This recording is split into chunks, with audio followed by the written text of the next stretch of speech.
caffeine during high-intensity whole-body exercise, an integrative approach beyond the central nervous system. Donc on se retrouve aujourd'hui pour une revue informelle d'études et on va parler en l'occurrence de la caféine. J'ai l'impression qu'une étude sur deux, je parle de la caféine et de la créatine, mais c'est parce que ce sont des compléments alimentaires qui sont vraiment très utilisés et qui sont vraiment très étudiés dans le monde des sports et qui ont fait leurs preuves. Et là, en l'occurrence, c'est un article que je trouve très cool parce qu'en fait, il parle de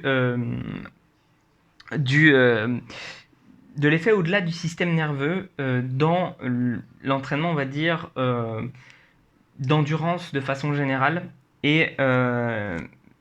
Et pourquoi c'est intéressant? Parce qu'en fait, on sait que la caféine, ça fonctionne au niveau du système nerveux, mais ça a aussi d'autres effets, alors qui seront peut-être, moi je trouve qu'il parle quand même vachement du système nerveux, mais peut-être les influences du système nerveux au niveau local. Et donc c'est toujours intéressant de savoir ce que ça peut provoquer la caféine dans ton organisme. Et plutôt que juste d'avoir de l'empirisme, c'est-à-dire de se dire ah oui bah je prends de la caféine, ça améliore mes performances, de savoir ce que ça fait exactement pour améliorer tes performances. Donc ça reste de l'empirisme, hein, mais on n'est plus dans de l'empirisme primaire, on va dire, c'est-à-dire juste ah je regarde ça marche tant mieux. Et ben ça peut être déjà stimuler ta curiosité et un petit peu te faire aussi te dire qu'on peut avoir des applications un peu plus pratiques et concrètes. Maintenant, je vais te dire quelque chose. Enfin, je vais pas parler de tout en détail. C'est-à-dire qu'en fait, il y a un schéma qui résume très très bien les choses à la fin de l'article. Donc, du coup, je vais plutôt m'attarder sur ce schéma-là. Parce que je pense que c'est plus plein d'applications pratiques, etc. Comment dire, enfin, je pense que ce sera plus pratique pour résumer. Donc, je vais beaucoup m'appuyer sur le schéma. Donc, qu'est-ce que ça fait? Et ce schéma-là, en fait, il est divisé en certaines catégories. Donc, je vais m'attarder sur chaque catégorie. Ne t'inquiète pas, ça va bien se passer. Ne t'inquiète pas. Donc, que fait la caféine dans les poumons? Alors, il semblerait que la caféine puisse avoir peut-être un effet bronchodilatateur. Donc, bronchodilatateur, ça veut dire que, en fait, dans tes poumons, tu as des bronches. Et tes bronches, en gros, plus elles sont dilatées, plus tu peux avoir d'échanges d'oxygène entre le sang et l'oxygène. Et c'est comme ça qu'on arrive à soigner les asthmatiques ou les choses comme ça. Enfin, plutôt que les bronches deviennent inflammées, elles se rétractent. Donc du coup, il faut les redilater et on utilise par exemple de la ventoline. Alors, à savoir que c'est un effet qui est marqué hypothétique, donc voilà, mais il semblerait que on puisse avoir des indications que ça puisse fonctionner. Ça pourrait aussi avoir, du coup, enfin moi ça me semble assez cohérent, ça a un effet sur la contractilité et l'endurance des muscles inspiratoires. Bon bah ça me semble normal, parce qu'en fait si la caféine a un effet global au niveau de ton système nerveux notamment, eh bien ça va nécessairement améliorer tous tes muscles, et donc aussi tes muscles ventilatoires. Donc c'est pour ça aussi que ça pourrait permettre de faire en sorte que les choses aille mieux d'un point de vue endurance. Ça pourrait faire en sorte, enfin, ce qu'on sait, c'est que ça fait en sorte aussi d'améliorer ton volume euh, ventilatoire, enfin, ton volume exactement expiratoire, il me semble. Donc ça veut dire que quand même, tu arrives à... On sait pas si c'est la bronchodilatation ou la contractilité et l'endurance, mais quand même, ça veut dire que tu arrives à expulser plus d'air et donc bah, nécessairement à mieux faire ton effort, donc à mieux alimenter tes muscles et à mieux les comment dire évacuer le gaz carbonique, etc. Donc c'est plutôt pas mal. Après, on a alors du coup au niveau du cœur potentiellement un rythme cardiaque maximal qui est plus élevé. Euh, Qu'est-ce que ça veut dire un rythme cardiaque maximal qui est plus élevé? Ça veut dire en fait que, en gros, passer un certain seuil, euh, tu vas plus pouvoir augmenter enfin, passer, on va dire, un certain seuil d'effort. Euh, Au départ, ton cœur, il augmente, tu vois, c'est comme une pompe, tu vois, au départ, il fait ça, tu vois, il est juste là, puis au bout d'un moment dans l'effort, il fait, il se contracte complètement, donc il augmente son volume, mais au bout d'un moment, il ne peut plus augmenter le volume, parce que bah, il n'aura pas aussi de se contracter au maximum, ça ne fonctionnera pas. Donc qu'est-ce qu'il fait? Eh ben, il augmente sa fréquence pour continuer à pomper toujours plus en plus de sang. Et on a une fréquence cardiaque limite, on va dire, à laquelle on peut aller. Il semblerait que la caféine puisse augmenter cette fréquence cardiaque limite. Encore une fois, je pense par rapport à ses effets sur le système nerveux. On pourrait aussi avoir comment dire, une redistribution du volume sanguin qui soit comment le dire de cette façon-là, une redistribution du volume sanguin qui soit plus favorable aux muscles de façon générale, parce que ça je l'ai lu dans pas mal d'autres études. En gros, la caféine semblerait avoir des effets vasoconstricteurs sur tes organes internes et des effets vasodilatateurs plutôt sur tout ce qui va être périphérique, donc tes muscles. Donc ce serait plutôt pas mal en fait pour favoriser la performance, mais peut-être pas comment dire, le repos, etc. Et ça, je pense, encore une fois, qu'on est dans un effet de l'adrénaline du système nerveux de façon générale. Donc voilà, comme il dit, c'est au-delà du système nerveux.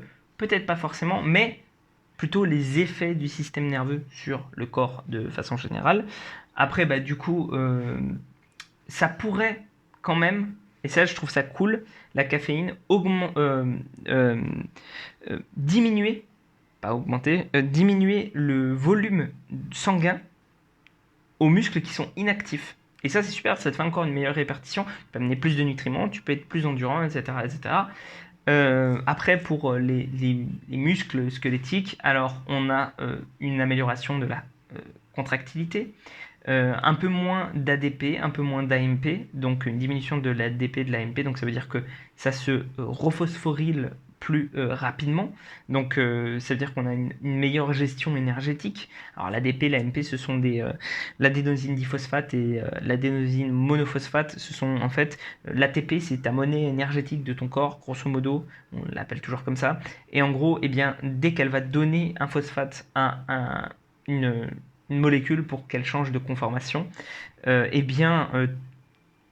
va falloir lui redonner un phosphate par le moyen, par exemple, de la phosphorylation oxydative dans les mitochondries ou des choses comme ça, pour qu'elle puisse de nouveau être utilisée pour créer de l'énergie, pour créer un changement de conformation. Donc, le fait que ça diminue, ça veut dire que peut-être c'est meilleur. Après, on a quoi ? On a ça pourrait épargner éventuellement ta créatine, enfin ta PCR, donc ta créatine, ta phosphorylcréatine, ta phosphocréatine. Donc ça, peut-être que c'est en fait lié au fait que la caféine pourrait plus favoriser, en tout cas moi c'est comme ça que je le comprends, la filière glycolytique. Et en épargnant en fait ta phosphorylcréatine, ça veut dire que tu deviens capable de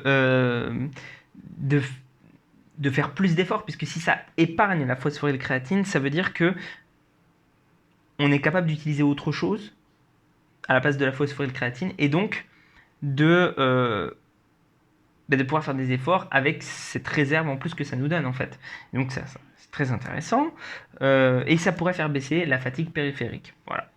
Après, du coup, au niveau des signaux afférents, donc les signaux afférents, ce sont c'est le système nerveux pour le coup, et le système nerveux, en fait, il y a des signaux, notamment les afférents 3 et 4, et les afférents 3 et 4, ce sont des trucs en fait qui sentent la fatigue, d'accord ? Enfin, pas qui sentent la fatigue, qui sentent qu'il y a des trucs qui se passent dans nos muscles au niveau de la